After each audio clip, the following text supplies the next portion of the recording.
Ukraine wants a ceasefire, Putin and Trump want a peace deal. Here's the big difference. For more than 2 years, Ukraine has endured the devastation of Russia's full-scale invasion, a conflict that has reshaped Europe and unsettled the global order.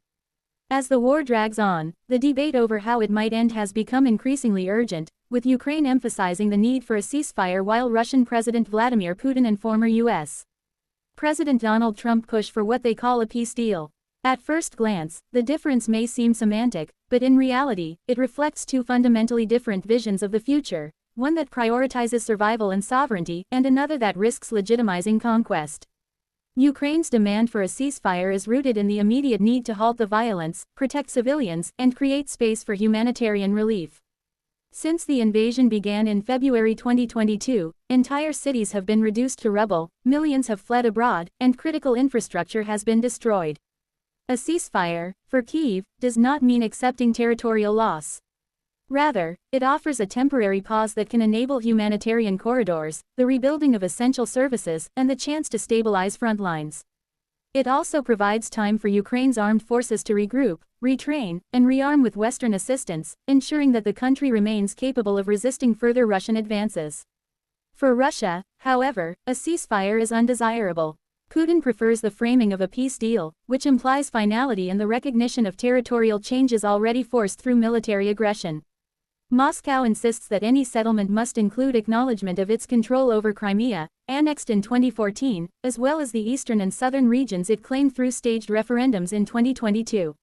This would lock in Russia's gains, legitimize the invasion, and set a precedent that borders can be changed by force. Putin calculates that time favors Russia, with its larger population, stronger industrial base, and growing partnerships with non-Western powers like China and India helping to blunt the effect of sanctions. Donald Trump's approach to the war also leans toward a peace deal rather than a ceasefire. On the campaign trail, he has repeatedly promised that he could end the conflict in 24 hours, though without offering detailed plans. His rhetoric suggests that he would push Ukraine to concede territory in exchange for peace. Trump has been skeptical of U.S. military aid to Ukraine and has ruled out sending American troops, presenting his strategy as a pragmatic solution that saves lives and reduces U.S. burdens. However, critics argue that this approach would undermine international law, reward Russian aggression, and destabilize Europe by signaling that America's commitment to its allies is conditional and transactional. The contrast between a ceasefire and a peace deal is stark. A ceasefire is temporary and reversible. It halts the fighting without deciding the final outcome or conceding territory. It offers breathing space for diplomacy while preserving Ukraine's right to negotiate from a position of sovereignty. A peace deal, on the other hand, suggests permanence and typically involves concessions. In this case, it would likely mean Ukraine giving up vast swaths of land, effectively rewarding Russia for its invasion and weakening the principles of territorial integrity and national self-determination. Western nations face a dilemma. On one side, they want to uphold Ukraine's sovereignty and deter future aggression. On the other, political fatigue and economic strains make continued support difficult. In the U.S., Congress is divided over further aid, while in Europe, some governments quietly hope for a compromise that would bring stability. Yet Eastern European nations warn that conceding to Russia would only embolden further expansion and leave the continent more vulnerable. Meanwhile, the human cost of delay remains staggering. Cities like Bakhmut, Mariupol, and Avdiivka have become synonymous with destruction, while millions of Ukrainians live in uncertainty.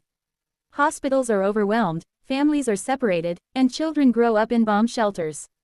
The World Bank estimates that rebuilding Ukraine will require nearly $500 billion, a task made harder the longer the war continues.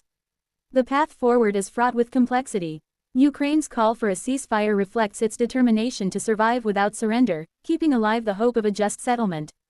Putin's push for a peace deal underscores his aim to secure territorial and geopolitical gains at Ukraine's expense.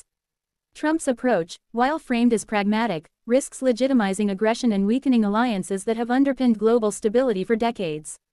The distinction between a ceasefire and a peace deal is therefore not a matter of words but of values. One preserves Ukraine's sovereignty while creating space for negotiation, the other cements Russia's dominance and alters the rules of international order. As the war grinds on, the world must decide which path it is willing to support, a temporary pause that keeps justice alive, or a permanent settlement that sacrifices principle for expediency.